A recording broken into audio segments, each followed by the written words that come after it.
Like a mask-weary and over it Barnaby Joyce trudging towards the finish line. Put it on, take it off, possible. Anyway, here we go. The nation waits to see if, indeed, it is a case of... Here we go, here we go, here we go, here we go. Again. Here we go. Again.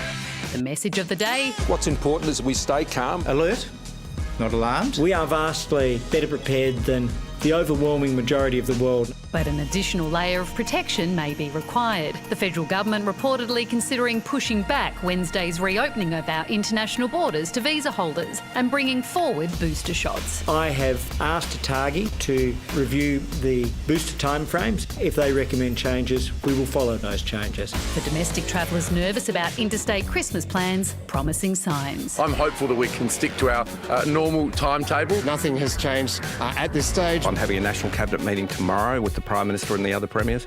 We'll just see what they have to say. Tomorrow's emergency meeting... I wouldn't describe it as an emergency meeting. I would call it just a normal meeting. Tomorrow's normal meeting, set to discuss Australia's plan of attack against the ominous Omicron. And hopefully one that doesn't ruin Christmas again. Right, here we go. Again. PVO is all over the PM's movements, normal or otherwise, and joins us now. PVO, what are we expecting to come out of tonight's National Security meeting and also this definitely not an emergency National Cabinet meeting tomorrow? Well, tonight, the National Security meeting is all about international borders and what the federal government decides it will or won't do in relation to visa holders coming over and international students as well.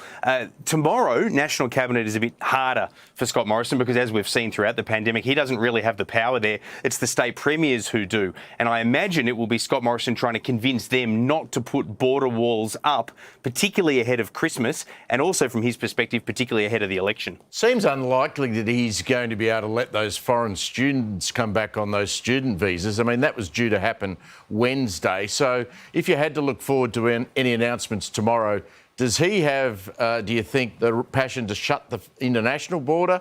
And is he going to be able to convince the premiers to leave the others open for Christmas? He's really going to want to keep international borders open, or at least have the prospect of them opening soon. The university sector's bleeding. That's not really his main concern. His main concern is the election. He doesn't want people to worry that there'll be a cascading effect. But I think you're right, Pricey. He's got to be seen to be taking this seriously, because if we fast forward a matter of weeks or months and we're starting to get close to election day, if at that point in time, this new variant is a problem, then he's got a massive political problem. So I wouldn't be surprised if we hear out of the subcommittee, the Security Subcommittee of Cabinet tonight, that yes, they've perhaps delayed that opening, also put in place some quarantine, maybe not 14 days, but some form of quarantine, and that'll safeguard him, and then I guess as well, obviously safeguard the country if there is a real serious issue around the world with this. Do you reckon he realises he can win or lose the election based on the decision he makes tomorrow?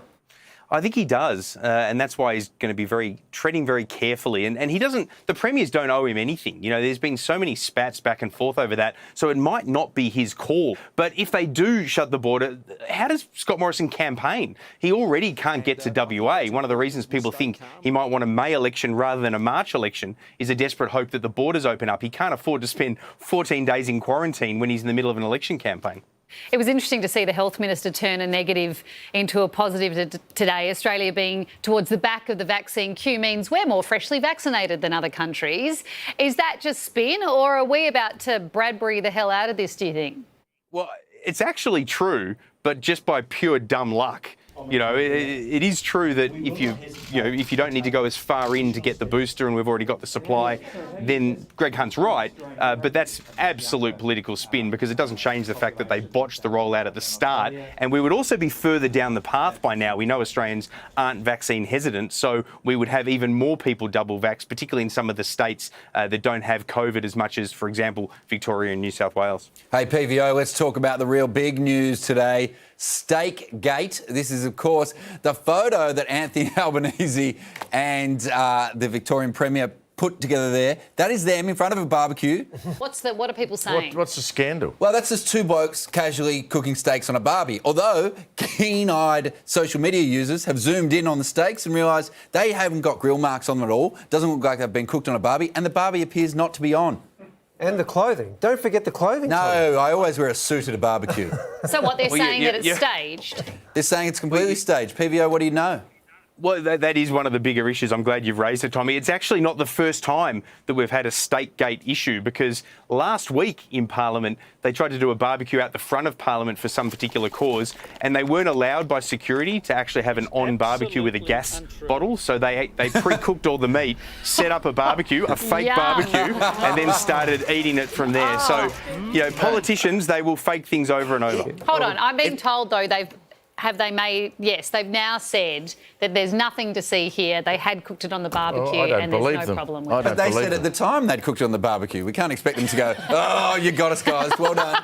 We didn't know you could do the old pinch and zoom. I wish you guys were as interested in this new variant as you are in this barbecue issue. Steak's the big issue, mate. Mate, steak It's all gate's the about big trust, news. PVO. It's about trust. True, well, they don't have any. They don't have any when it comes to this, because they did it last week in Parliament, so no surprises. You might there. say they made a mistake. Oh, sorry. All right, we're done. PVO, thanks, mate. See you guys.